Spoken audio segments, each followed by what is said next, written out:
Good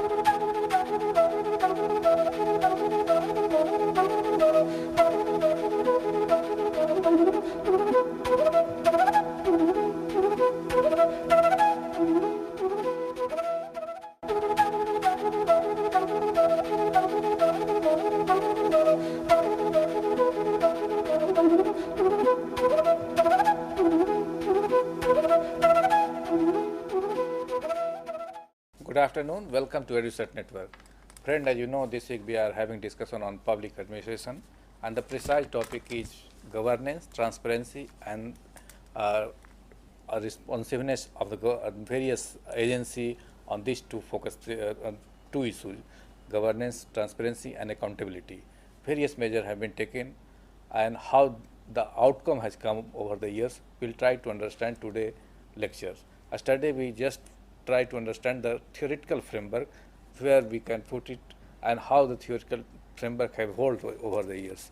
So having this a detailed discussion on this very issue, we will move further and we'll try to see the very outcome in the Indian context and other contexts. So I think you will gain the proper meaning of these terms like governance, transparency, and accountability, and also have a critical approach to understand this topic. So on your behalf, I request Professor Rajbir Sharma, the same resource person, an academician and has long experience of teaching, about 42 years. He teaches political science and public administration in Delhi University, and also been invited from the various universities of the India and abroad, like Loyola University, Chicago, another university.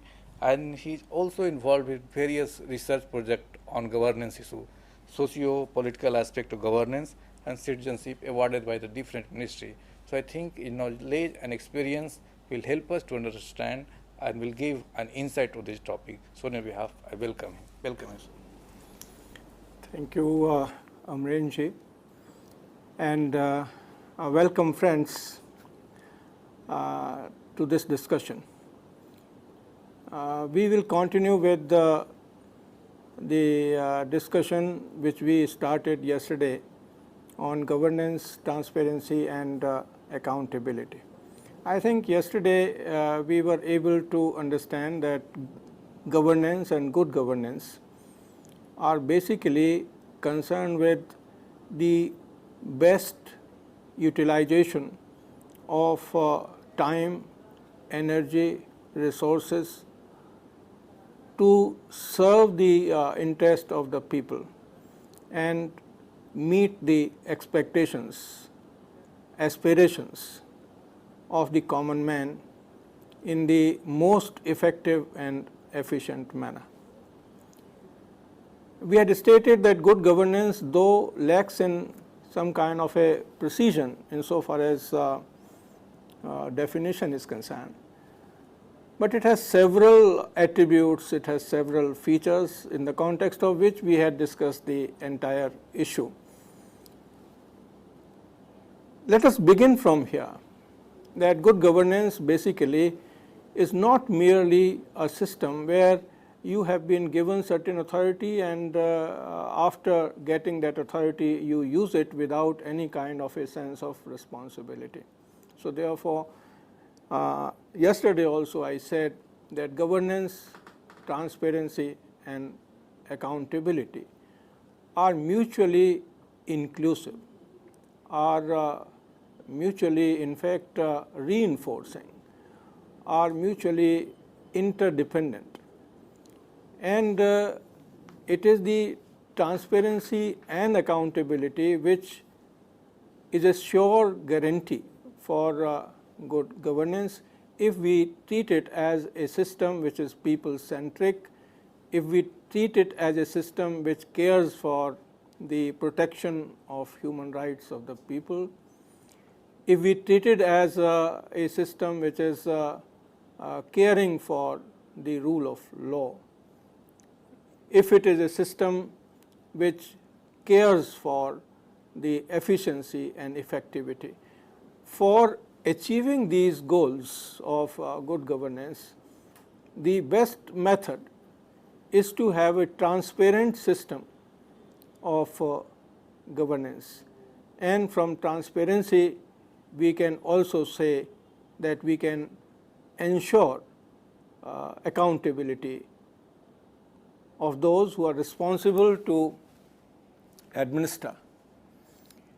Now, here one pertinent question might be coming to your mind, that we have been talking about these terms: governance, accountability, transparency since yesterday, but we have not been able to explain very clearly the two terms as to what exactly do we mean. We explained the term governance and good governance, but we did not explain the term transparency and accountability.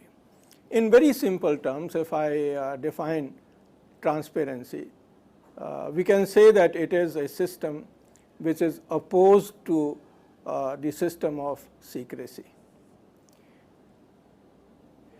Transparency is a system which in fact envisages the right of the people to know who is doing what and why and in what way. It is a system by which the citizen must know as to whether those who are responsible for taking decisions with regard to policies, with regard to the expenditures, are taking decisions in a proper, efficient manner, which really would serve their cause in the most unquestionable way.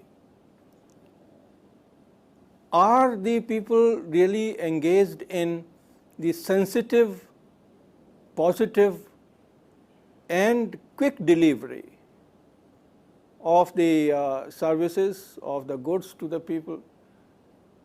And if so, where, when and how? So therefore, a transparent government and governance is based on two very important aspects. One, people's right to know about the system of governance and the system of decision making and decision implementation.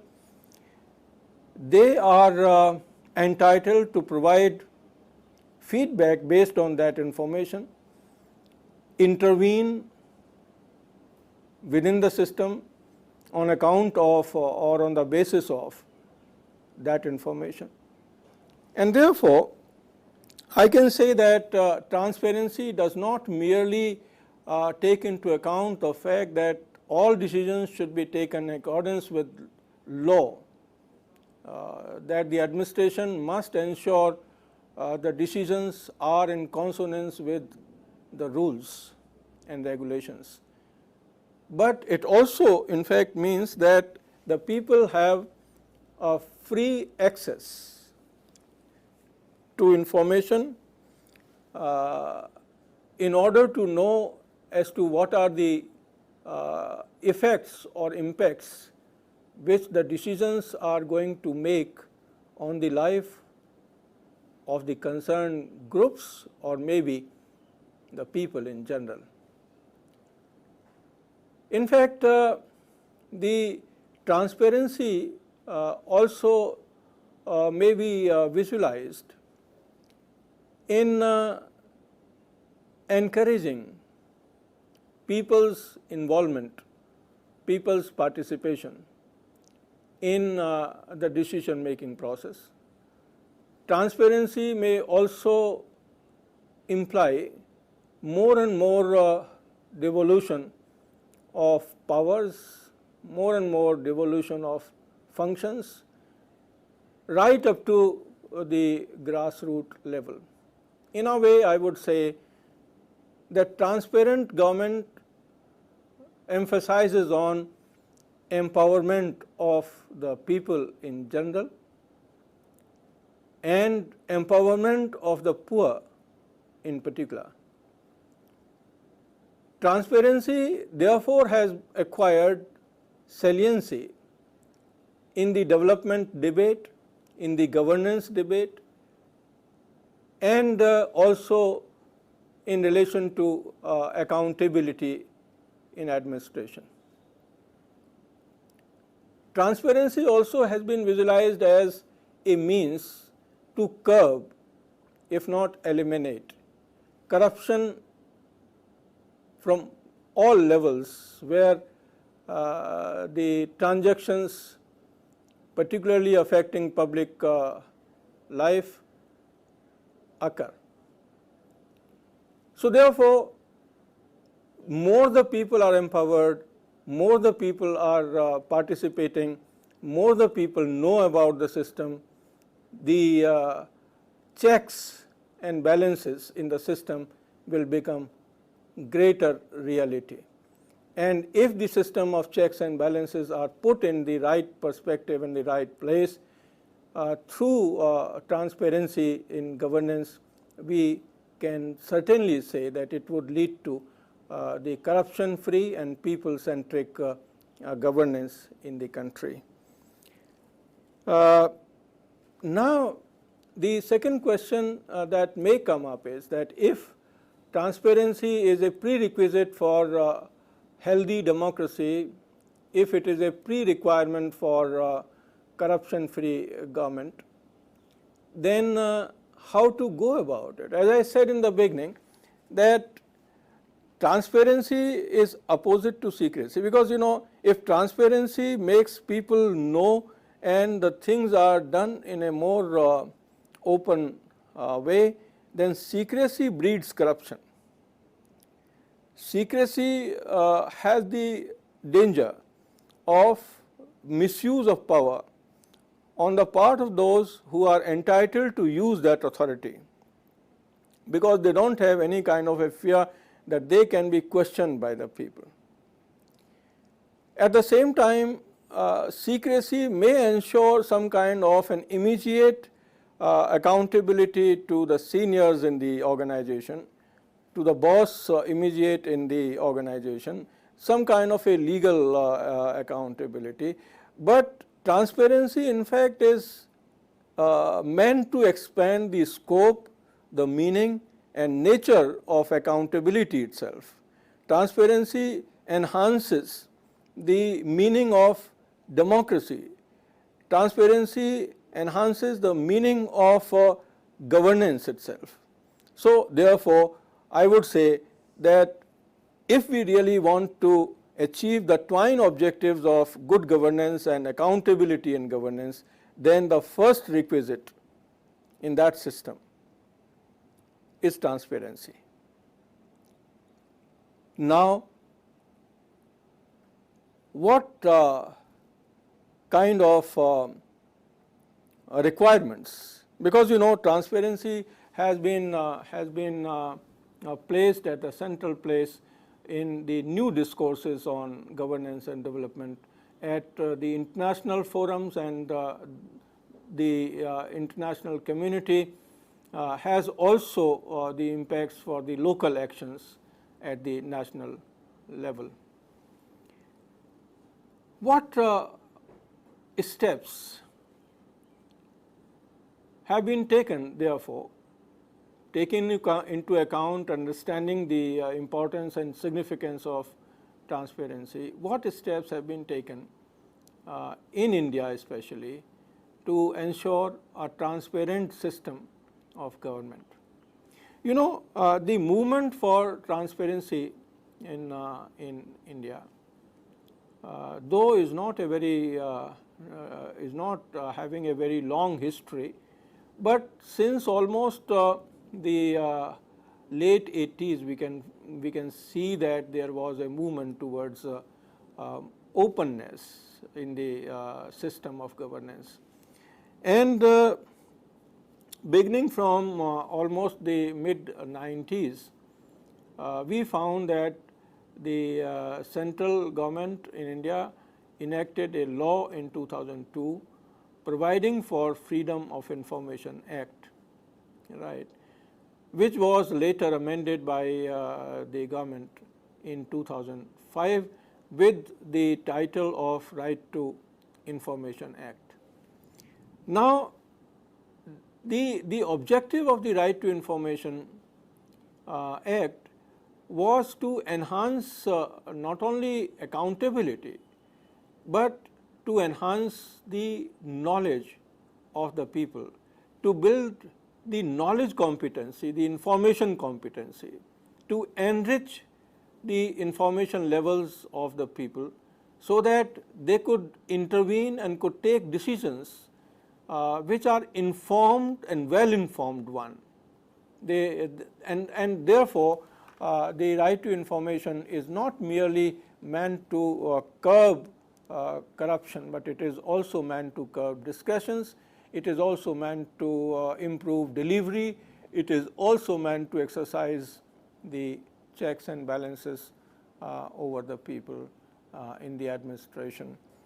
Therefore, over a period of time, the Right to Information Act in fact was treated as one of the revolutionary steps. Right in the 2002, the beginning was made for this kind of a revolution in India's democratic setup, and it was further improved in 2005 by making it a right rather than merely a freedom of information. Now, under this system of the kind of procedure that has been provided is that the citizens have a right to know on a subject they are interested in by filing an application for the information. Each organization is supposed to appoint the public information officer, the PIO, and also APIO, the assistant public information officers. And then there is a system of appeals, and the person can go to the Information Commission at the state level, and then finally the decision can be given, case can be taken by the Central Information Commission as well. So the structure has been created, the process and procedure has been defined, the rights of the people have been defined in this act, and the responsibility for providing the information also has been defined under the act passed in 2005. Now, the question that comes up is as to how this system of right to information has really operated in our country.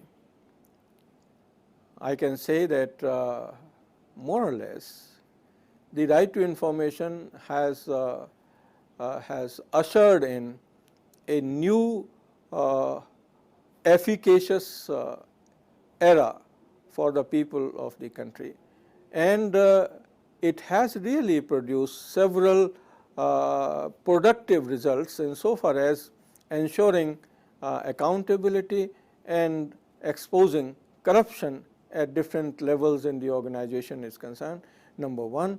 And number two, apart from the exposure of corrupt actions and corrupt kind of activities at the level of the administration, it has rather benefited the people in knowing the systems, in knowing the schemes, in knowing the programs, in knowing the procedures. So, right to information has been able, I must say, to provide a hassle-free government.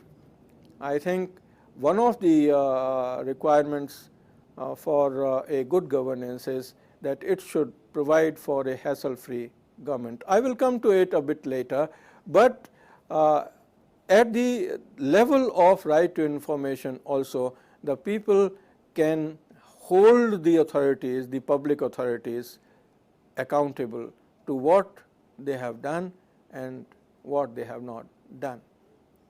Still, despite these very positive contributions which right to information has made, there are several challenges to the effectiveness of the right to information. And let me place some of them before you. One of the problems is that though under the Right to Information Act, we are supposed to get the information, availability of information, accessibility to information, cost effective access to information. free flow of information. But this needs to have some kind of a wide network, which is missing. Though it is true that it has been provided that the organizations will take proactive dissemination of information regarding the various activities or the processes or the structures and the methods. But that online information or uploading departmental informations on the internet, on computers, the computerization of information may help only in a limited way. It has its own limitations, and the limitation is that only those people can access that information who have themselves access to internet, and those who have the internet maybe should know how to operate it. So illiterate people, illiteracy is one hindrance, and the lack of access to internet is another hindrance in the way of getting the free and easy access to information. In fact, in India, if I am not wrong, the access to internet and the other facilities is still not available to about 80 to 85% of India's population. And wherever even the kiosks have been created, the kind of electricity supply and the working and operation of those call centers are still doubtful. So therefore, what is needed is that we must think in terms of some out of box solution to such kind of problems which are a reality.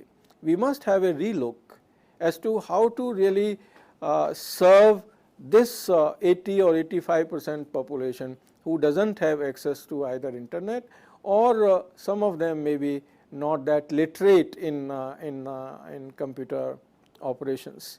This is one. Another challenge that had come in the operation of the RTI is that many a time there is a resistance on the part of the stakeholders in the system not to make them available for public scrutiny and public information. Recent case, for example, is the CIC order asking the political parties to come under the coverage or scope of the Right to Information Act, but it is a fact that political parties are not really willing to allow themselves to be subject to right to information. I think this is high time that even political parties, which are a very important stakeholder and those who are very important player in the entire operation of democracy and governance, must welcome such kind of decisions and make themselves available for the coverage of RTI, until unless they have something to fear, until unless they are afraid of some disclosures. I don't think there is any harm for any political party to be covered by the RTI, and there is no need for any kind of amendment or challenge to the CIC orders. Similarly, I think there is a need to ensure that there should be complete compliance of the Public Record Act 1993. What has happened in this case is that Public Record Act 1993 envisages that the updation of the records and record management would be complied by each department. They will keep their records straight, and the management of records would be very effective, efficient in all respects. But what has happened after the passage of the Act, that this is the area which is the most neglected one. That is why it is necessary, because if you are applying for information, sometimes the information is not available because of the lack of ineffective and inefficient maintenance of the public records. Therefore, there must be steps taken continuously. There could be some kind of an officer who can be termed as the public records officer, right, in an organization, who should be responsible for the proper maintenance of the records, updation and getting inputs from different units of the organization, so that nobody can say that the records are not available or records are missing or such kind of excuses are not there. That is another area where right to information needs to be further strengthened. Some people have also argued that there should be transparency in the organization and appointment of the information officer, information commissioners themselves. In fact, some of the civil society institutions have argued that the members of the CIC, including the chairman of the CIC, should be appointed on the basis of people's inputs, and it should be done in a more transparent manner rather than in a secret manner. So therefore, even the processes of appointing several constitutional and statutory authorities, like the chairpersons of several institutions who are responsible for enforcing accountability or enforcing transparency, they should also be appointed in a very transparent manner. I think that would further enhance the system of good governance in the country, and that would also entail a sense of higher accountability both on the part of the society and also on the part of the government. This is what is required so far as the right to information is concerned. Now, besides the right to information, what else has been done to enhance the transparency in government?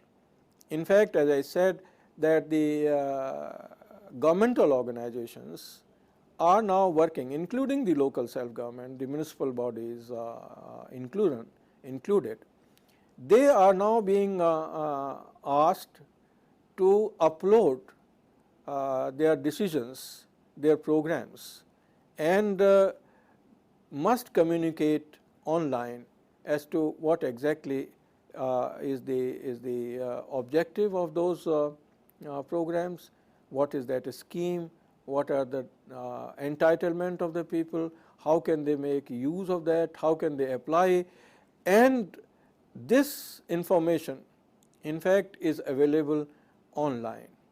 That is, but as I said, that online information is likely to serve only a small part of the people. So how to disseminate that information further outside the system of internet or outside the system? Can we think in terms of providing information on and through the mobile technology? Can we use the cell phones? Can we use the mobile phones to further disseminate that information? For example, now the kisans, the farmers, can get certain information from the Krishi Vigyan Kendras or the agricultural experts through SMS. Can that is another way of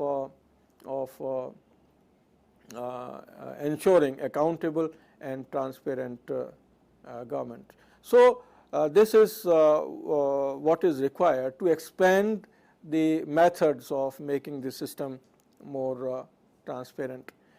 Now, another kind of step which has been taken and may contribute to more transparency, which is still not happening though, is the decentralization of power and democratization, deepening democracy and expanding the process of speeding the process of decentralization. Particularly, it has taken place in India in the aftermath of the 73rd and 74th amendment in the Constitution, where the 11th and 12th schedule also was created. The purpose was that people themselves should participate in the decision making processes. Though the central and state governments are now jointly taking certain exercises to improve the working of the urban as well as the rural local bodies, but still the Panchayati Raj bodies are not emerging as the local self-government or the system of transparent governance.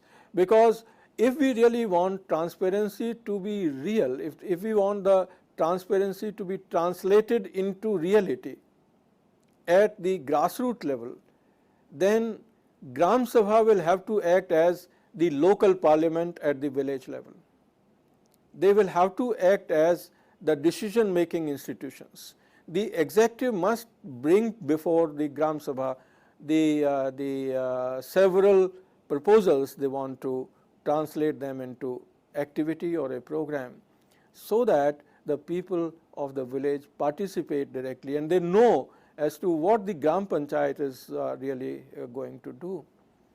For example, even now you have a very significant kind of a program, and which is expected to provide at least some kind of livelihood to the people, though some people treat it as a distress kind of a measure for the poor, and maybe that it is not going to assist them on a long term basis. But the fact of the matter is that MG Narega was envisaged to provide employment to the people, unemployed people, for at least 100 days in a year.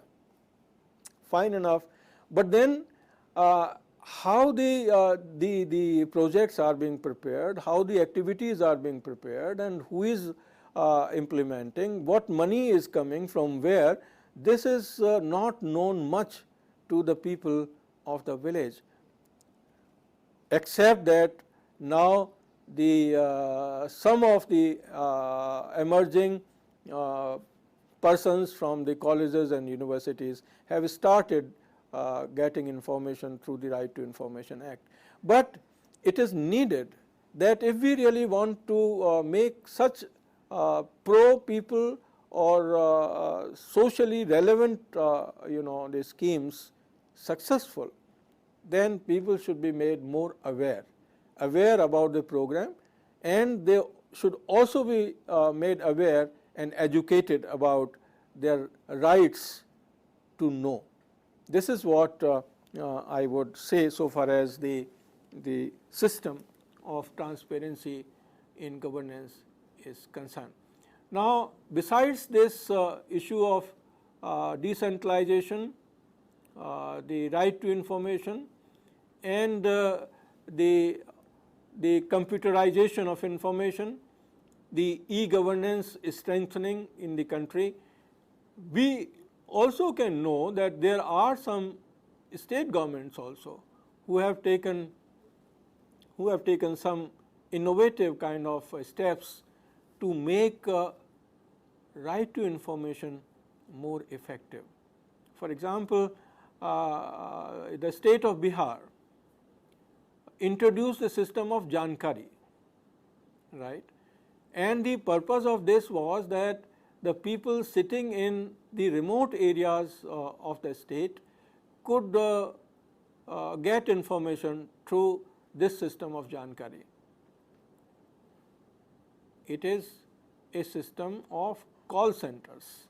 Any person through the mobile use can file a kind of application, and once this mobile application is received by the call center, they transform this into an application and they submit it to the appropriate public authority for information, right?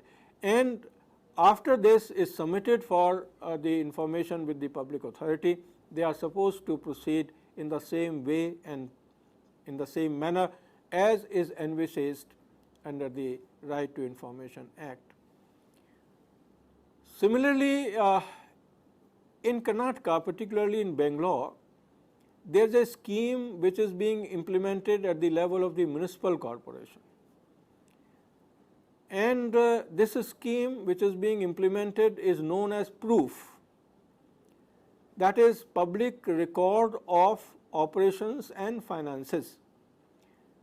this public record of operations and finances or proof is a system by which it was expected that the municipal corporation will upload the information about expenditures, about the utilization of public funds within 3 months or after every 3 months on their website, so that the people could know as to where the funds, the taxpayers' money was being spent and for what purposes.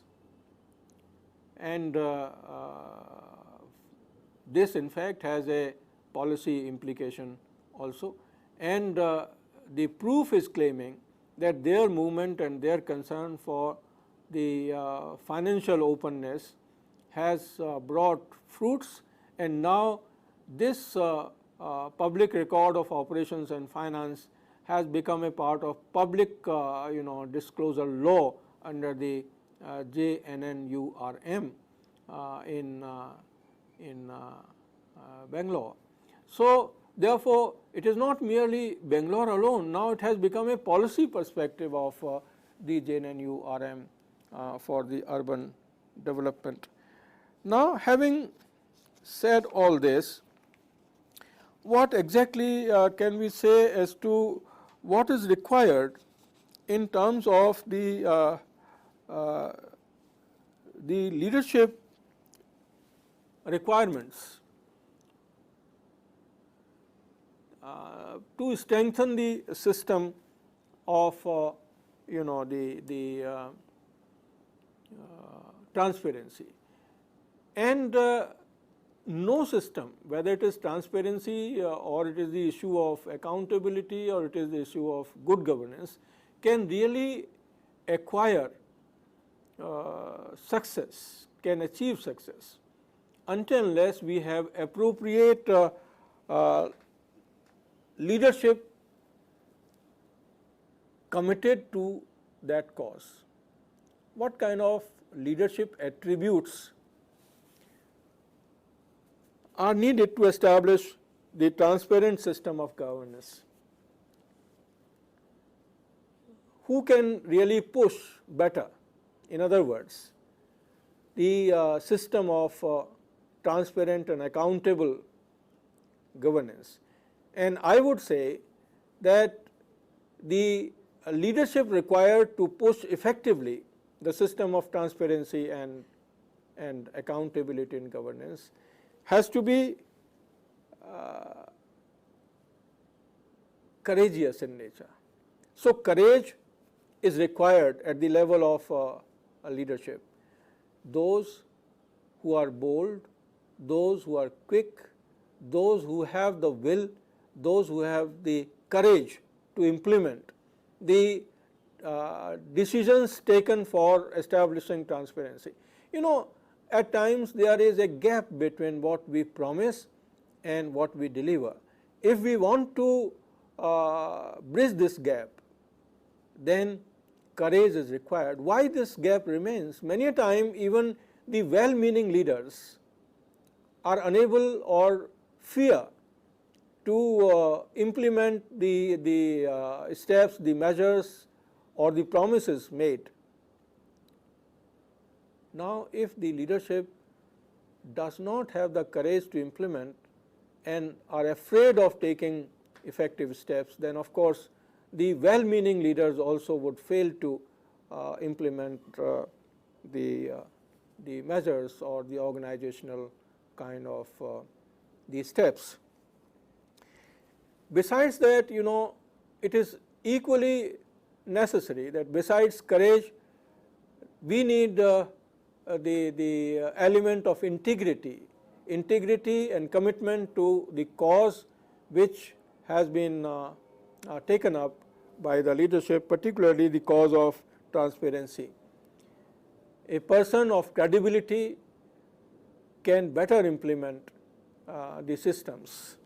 So therefore, stewardship, partnership, courage, integrity are some of the elements which are prerequisite for a leadership committed to implement the the measures or the steps taken for transparency. Now, having said that, the second question that comes up in our mind is that do we really need some kind of a change at that level? And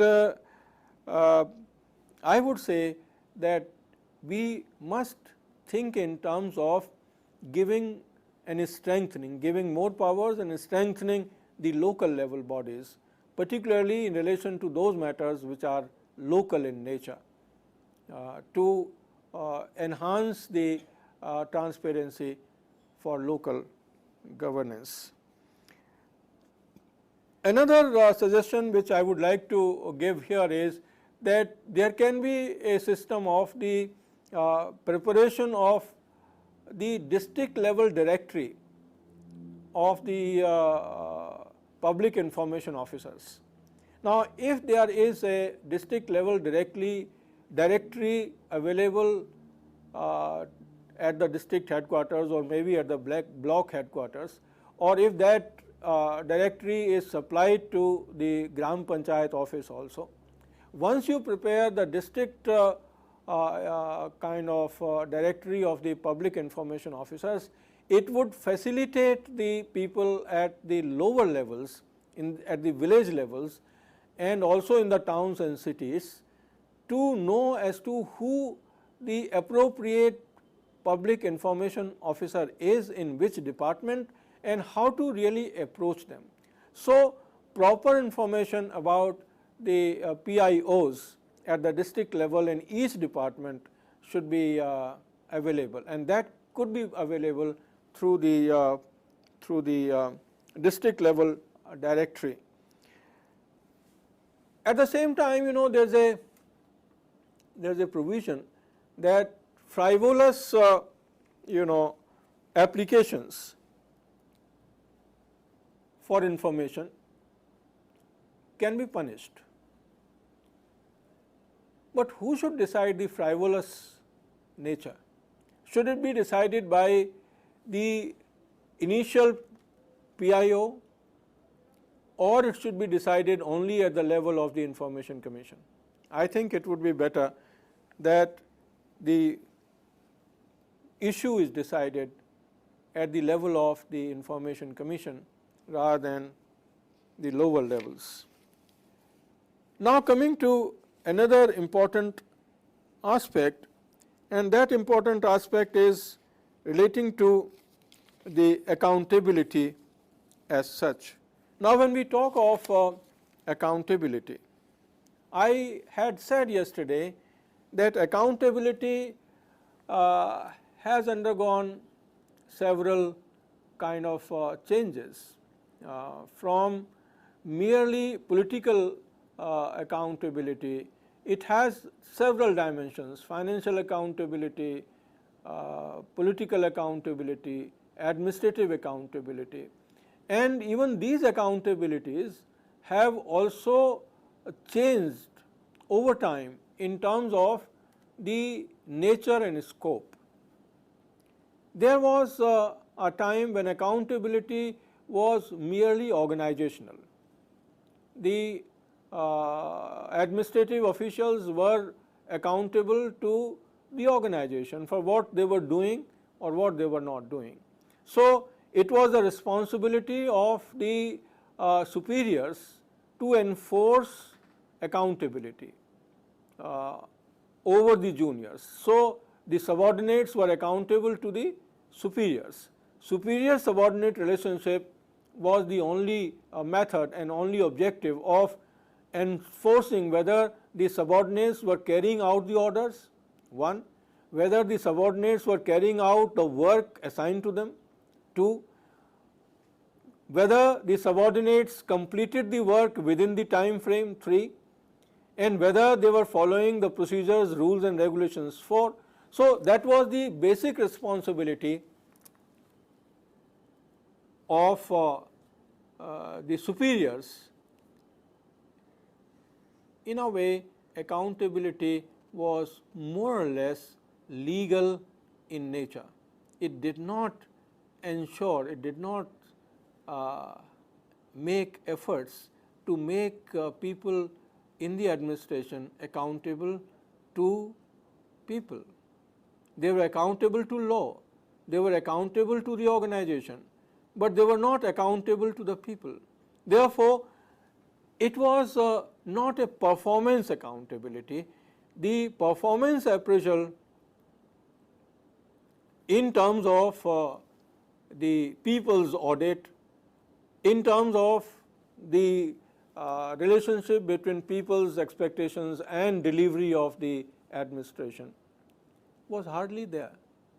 But now this concept of accountability has formed an integral part of the concept.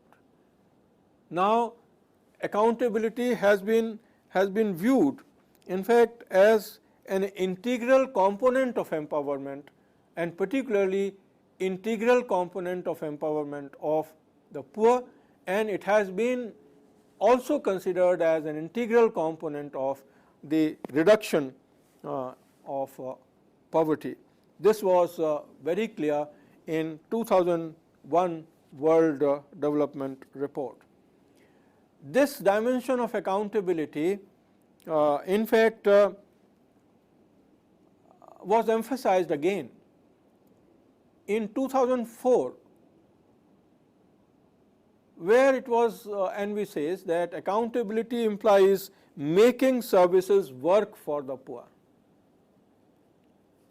So accountability was benchmarking, accountability was achievement oriented, accountability was in terms of impact evaluation on those for whom the organization or the person was working.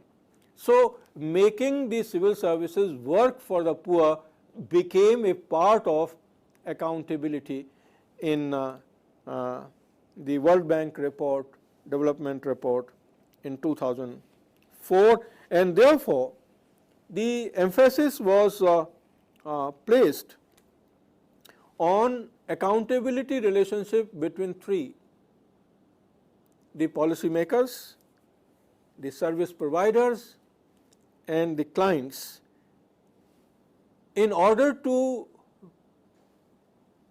make development more effective.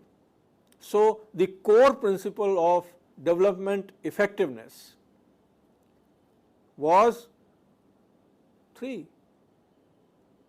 the accountability relationship between policy maker, policy administrator, that is the provider of the service, and the client.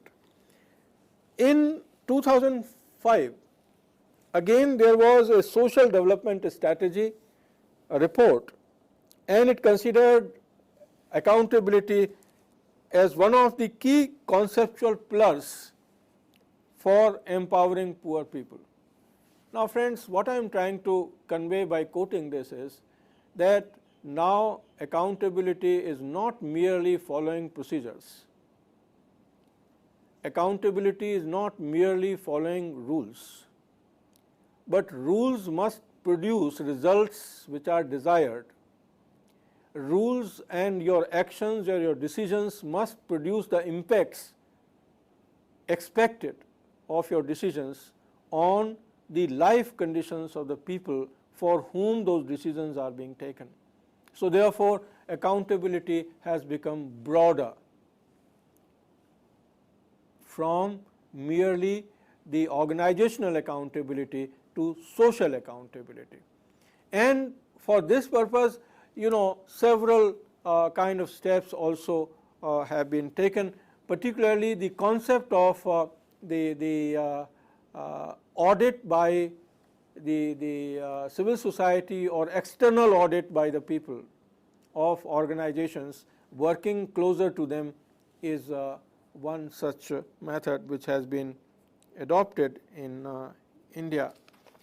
Now the accountability is of course the outcome of transparency, as I said in the beginning, and therefore both are interrelated. If we can strengthen transparency, we automatically are strengthening accountability. One of the questions that is being debated these days in terms of accountability is how to make administration conscious to their duty to the people's cause. And in this respect, several state governments and even the central government has taken certain initiatives. And the initiative is to ensure that people get time-bound delivery of the service. States like Bihar, states like Madhya Pradesh, states like Delhi, several other states have passed a law providing for the right to public service. Though,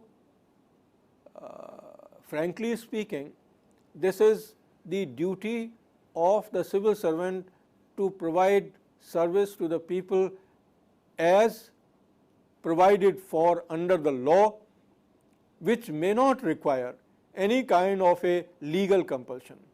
But the law has merely made it very clear, and now the accountability or responsibility has been made enforceable, because there is a provision for the imposition of fines if the public service is not provided within the stipulated period of time without any reasonable explanations.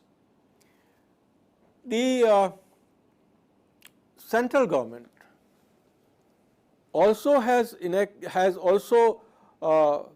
proposed a law on the public services and public grievances bill, and they also are enacting or thinking on the similar lines as the state governments have thought, in terms of providing some kind of the public service to the people by the administration in a time-bound manner. Another kind of the step that has been taken is that there is, if we really want to ensure an accountable system, then our grievance redressal system needs to be further strengthened. In fact, it would be desirable if each organization dealing with the people has an ombudsman, and especially I would say that there is a need to provide a mechanism for grievance redressal of the people in organizations like police. And it is high time that the local level, or at least at the district level, there should be an ombudsman or a police complaint authority which should be responsible for addressing the grievances of the public. Well, friends, we have tried to understand the linkages between the three very significant dimensions of democracy, or very significant the prerequisites of a democracy: governance, transparency and accountability. Okay, well, you like emphasis on ombudsman system. This concept are very old and has success story. Can you tell how this can be in fact the changing environment of governance, when it could be used and get a desirable results?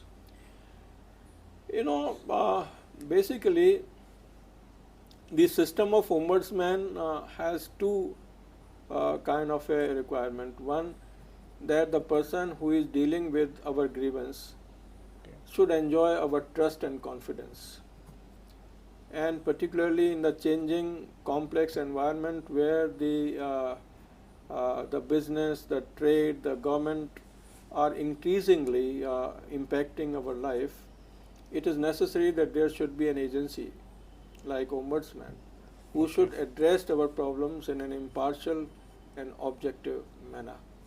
Now, there are certain success stories, like for example, the banking sector has responded to the issue of grievance redressal by appointing ombudsman.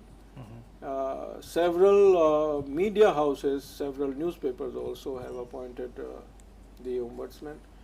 And in fact, the need is that we should have an agency who should look into our grievances. Like for example, now a large number of people who are poor and illiterate face the problem of not getting their FIR registered. So who should be there to address these issues? Okay, the one last question I'd like to ask you about the World Bank has jotted down 6 measures about the measuring the good governance, or you can say the functioning of the governments of any country, and they are measuring on that point. So what about that 6 measures, like rule of law, political stability,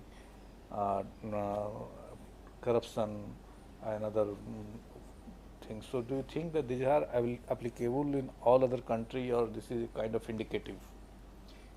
In fact, though, Sinhaji, I would say that every country has its own peculiar kind of a environment, political, social, as well as administrative.